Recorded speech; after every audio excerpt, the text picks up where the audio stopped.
Welcome, and thank you for joining me today as I go through my portfolio and explain Orchid, a responsive web application. Orchid is a mood tracking and journaling application that was designed specifically for adults. The initial challenge of it was figuring out how to make mood journaling more accessible to everyone. Most people don't want to carry around a physical notebook or a journal all the time. So by creating a secure and trusted mobile application, this problem was solved. My role in this project was a solo UX UI designer during the duration of my immersion for Career Foundry's UX design course. This took about 7 months to complete. Initially, we were trying to figure out how to make Orchid the most secure and personalized that it could be in order to make our users feel safe. This is why the journey begins not with what we are designing, but rather who we are designing for. Understanding the user is crucial for human-centered design. Research was conducted, such as competitive analysis, SWOT profiles, competitor profiles, user surveys, and interviews. Out of these came 3 personas to match the 3 types of users for Orchid and synthesize the insights. Then user journeys were created to better understand the experiences of my personas.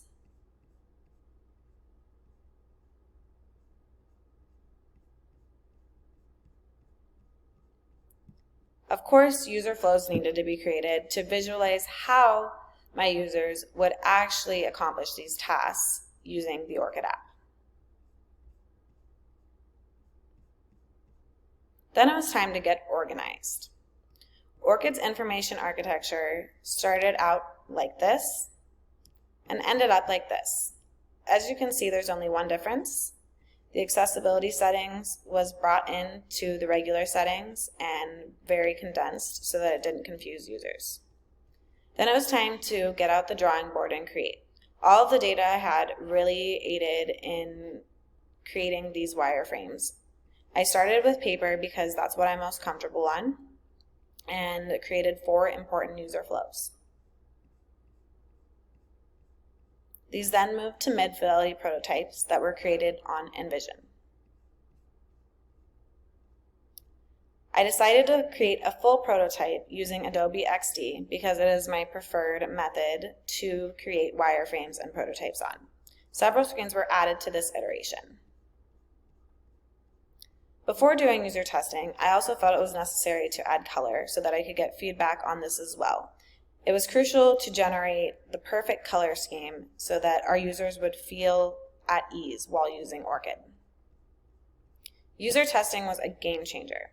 The goal of the study was to observe how our users interacted with the current prototype and see if adjustments needed to be made. And turns out a lot of adjustments needed to be made. An affinity map and rainbow spreadsheet were created to synthesize and analyze these insights. Testing insights revealed that the color scheme's on point, accessibility appreciated, and users already feel at home. Although they could not find the journal passcode, they did not know how to do a mood check-in, and they could not figure out how to log off and found the navigation a little bit confusing. I identified the crucial errors and then created possible solutions. Then a preference test was conducted to finalize the iteration for the splash screen. With all of this data in hand, both qualitative and quantitative, it was time for me to iterate on my current prototype and refine the design both functionally and visually. I used Gestalt principles, applied grids, and used material guidelines to improve my screens and update flows.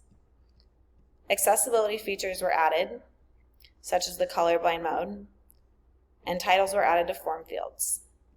Orchid's contrast is AAA rated, meaning that it is the most accessible that it can be. After that, peer review happened. Before peer review, I decided to create a polished version of the app, and after peer review, I changed things based off of my peers' recommendations. Orchid's design language system could then be created with a polished and synchronous look.